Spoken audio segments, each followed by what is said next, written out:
So watch this. Freed Israeli hostage. It says Hamas captors were rooting for Harris to beat Trump. Now, why would they be doing this? This is on CNN.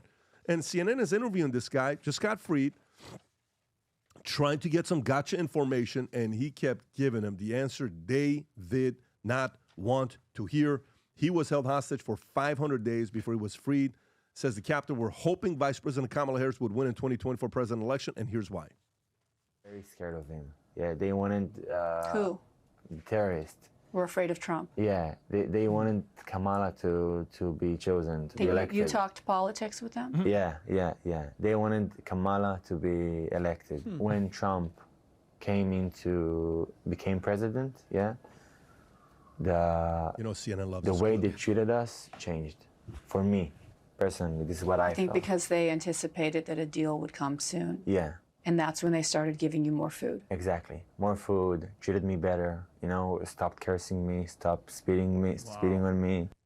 Vinny, thoughts? I mean, just that right there just shows you how much respect and fear Trump had. The fact that terrorists or have a hostage and they went from beating him up all the time, spitting on him, doing whatever, God knows what to him, to changing everything because they knew Trump was going to put in. And I still, pal, I was thinking about this today, especially with whatever podcast we have coming up.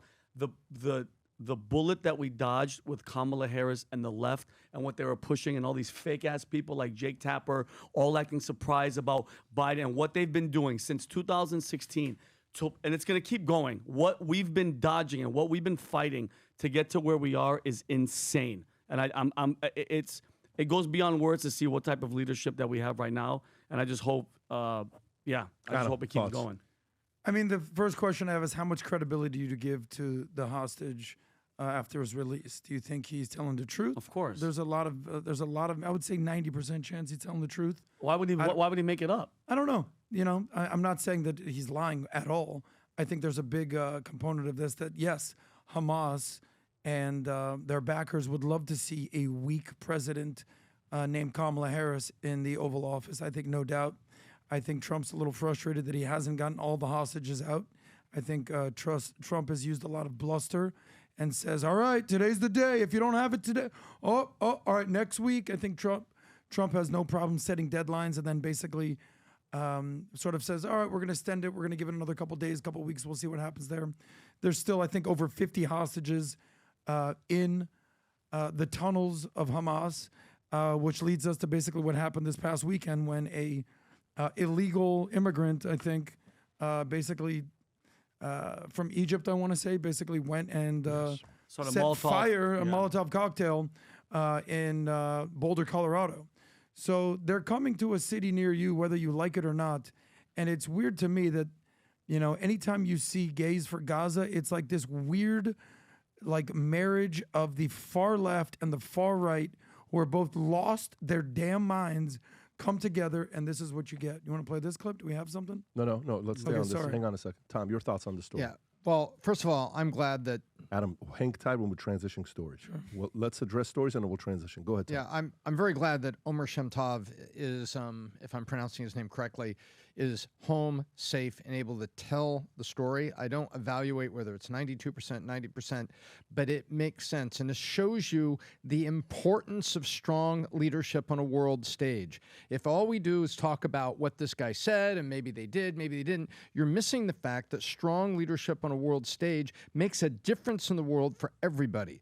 And I believe what he's saying. I believe what others have said, that they wanted weak U.S. leadership. They wanted pablum coming out of the White House. That's what they wanted. And when you had strong leadership come in, I want those other 50 people home, and I want us to finish the job. Because people feared Trump when he came in, and they feared him for the right reasons, and I want to see this job finished, and I want those other 50 people like Omer Shemtov to come home. Yeah. So look, I mean, obviously what you like when we were talking about the four qualities, respect, love, like, fear. When you see an interview like this, you want your leader to be feared by other countries. Nobody feared Biden. Literally nobody. Yep. And nobody feared Kamala. No one did. No one feared Kamala. Quite the opposite. Right? Quite the opposite, yeah. So they did want something like that. So for a guy like that to being a White House that imposes fears on our enemies, you want that. You like that. That's a good thing for us to have. If you believe the future looks bright and you live in Florida, Texas, California, or New York, in that order, by the way, of the hats. The hats are available for your state where you get to wear Future Looks Bright, and on the site has your state on it. I think the Florida numbered hats, there's 3 left on the numbers for Florida, but the rest of them, there's a few left for you to go order. Rob, do you have a video on this or no with the hats? Yep. Press the video on this here. You can go ahead and play it. And it tells you, on the cover it says Future Looks Bright. Valuetainment logo on the other side. You got Florida, California, Texas, and New York. If you're proud of your state, where you live in, and you believe the future looks bright, go sport it. And by the way, we got emails from people saying, how about our state? How about this? How about that? Look, we even had a couple guys that ordered the hats and sent it to people that live in Texas, New York, California, and Florida. And a lot of good commentary. I was tagged on a bunch of different gifts that people got. So go place your order. Go to vtmerch.com, place the order for the hat that represents your state, or buy it as a gift for somebody that lives in those states. If you enjoyed this video, you want to watch more videos like this, click here. And if you want to watch the entire podcast, click here.